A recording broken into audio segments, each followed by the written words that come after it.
अजीज़ों, मेरी तरफ से आप सबको मसीह यीशु में बहुत सा सलाम। खुदावंद के ज़िंदा पाक कलाम में से लूका 10 बाब 25 आयत से पढ़ूंगी।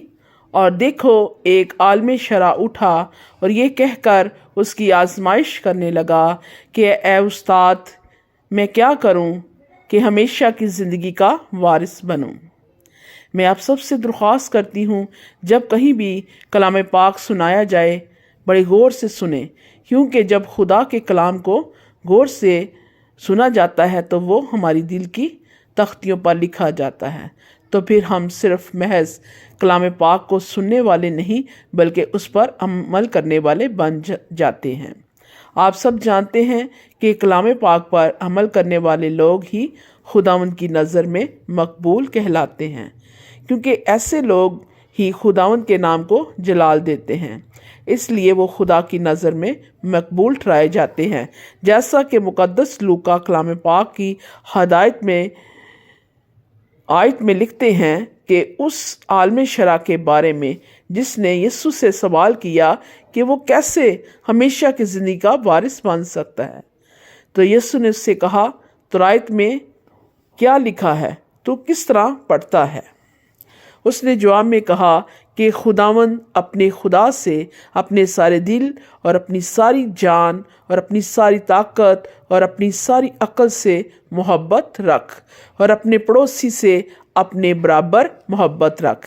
फिर यीशु ने उससे कहा, तूने ठीक जवाब दिया, यही कर तो जिएगा। गौर करें, यीशु ने उसे ये क्यों कर कहा कि यही कर तो जिएगा, यानी यही किया कर।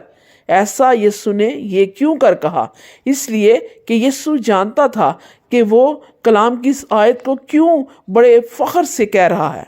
हालांकि वो कलाम को जानता ज़रूर था, लेकिन उस पर अमल नहीं करता था, मगर महज अपने आप को रास्तबाज ठहराने की गर्ज से यीशु के साथ सवाल जवाब कर रहा था।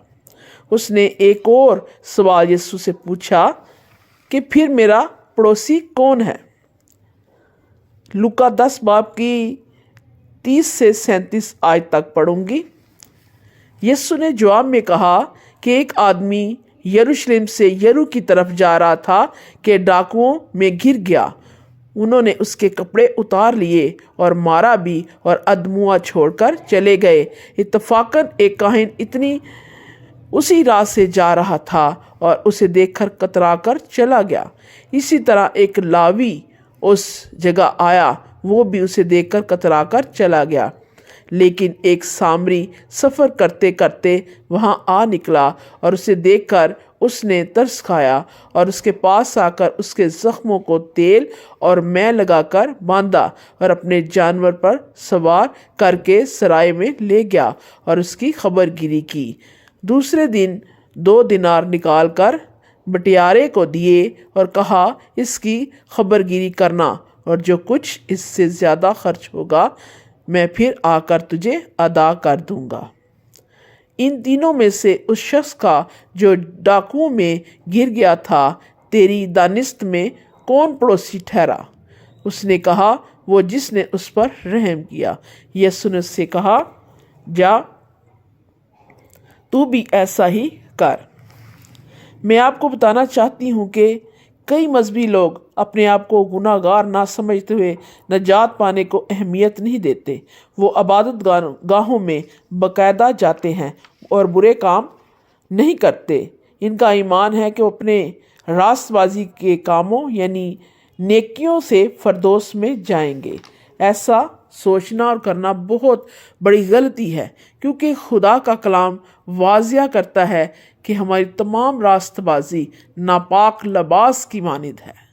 यसाया 24 बाब और उसकी 4 आयत आपके लिए पढ़ूंगी, इसे ज़रा गौर से सुने। और हम तो सब के सब ऐसे हैं जैसे नापाक चीज़, और हमारी रास्तबाजी नापाक लबास की मानिद है, और हम सब पत्ते की तरह कुमला जाते हैं और हमारी बदकिरदारी आंधी की मानिद हमको उड़ा ले जाती है। हमारी उम्मीद नेकी अच्छे कामों में नहीं, ہمیشہ یہ یاد رکھنا چاہیے کہ ہم اپنے گناہوں کی وجہ سے گناہ گار ہیں اور شروع ہی سے گناہ کی سزا ایک جیسی ہے۔ خدا نے واضح طور سے آدم اور حوا کو خبردار کیا تھا کہ نافرمانی کی سزا موت ہے، جیسا کہ پیدائش 2 باب اس کی 17 آیت میں ہم پڑھتے ہیں۔ لیکن نیک و بد کی پہچان کے درخت کا پھل کبھی نہ کھانا، کیونکہ جس روز تو نے اسے کھایا تو مرا۔ حزقیل نبی بھی گناہ کی سزا موت کے بارے میں پرزور الفاظ میں تصدیق کرتے ہیں کہ جو جان گناہ کرتی ہے وہی مرے گی۔ یہی وجہ ہے کہ تمام گناہ گاروں پر موت کی سزا کا حکم ہو چکا۔ رومیو 2 باب اس کی 20 آیت، مگر جہاں گناہ زیادہ ہوا وہاں فضل اس سے بھی نہایت زیادہ ہوا۔ خدا کا کلام ہمیں مایوسی سے نکال کر نئی امید دیتا ہے، جس سے ہمیں تقویت ملتی ہے، کیونکہ گناہ کی مزدوری موت ہے، مگر خدا کی بخشش ہمارے خداوند یسوع مسیح میں ہمیشہ کی زندگی ہے۔ ہمیشہ کی زندگی خدا کی محبت کا عظیم تحفہ مفت اور بغیر مانگے دیا گیا۔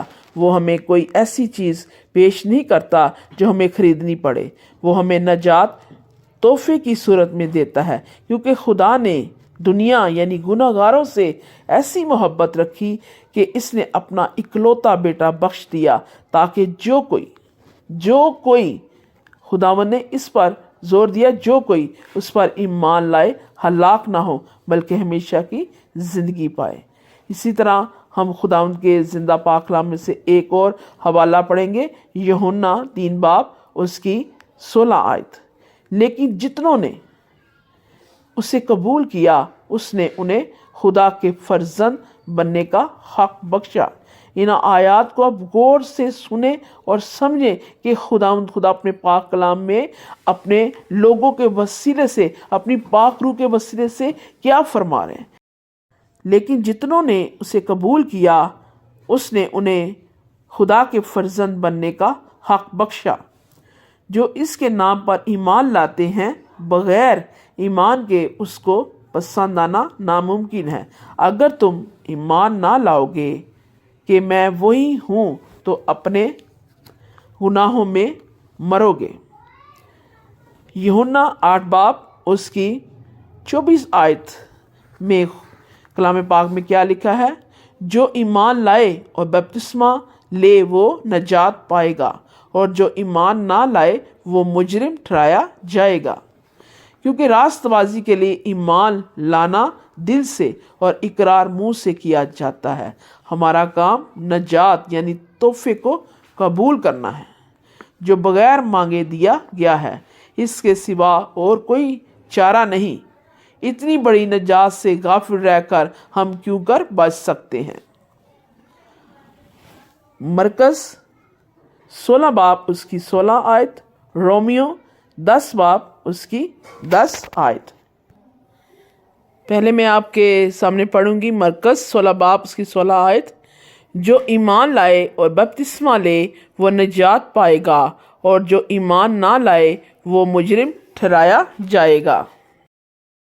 اب میں خدا کے زندہ پاک کلام میں سے رومیو 10 باب اور اس کی 10 آیت پڑھوں گی۔ کیونکہ راست بازی کے لیے ایمان لانا دل سے ہوتا ہے اور نجات کے لیے اقرار منہ سے کیا جاتا ہے۔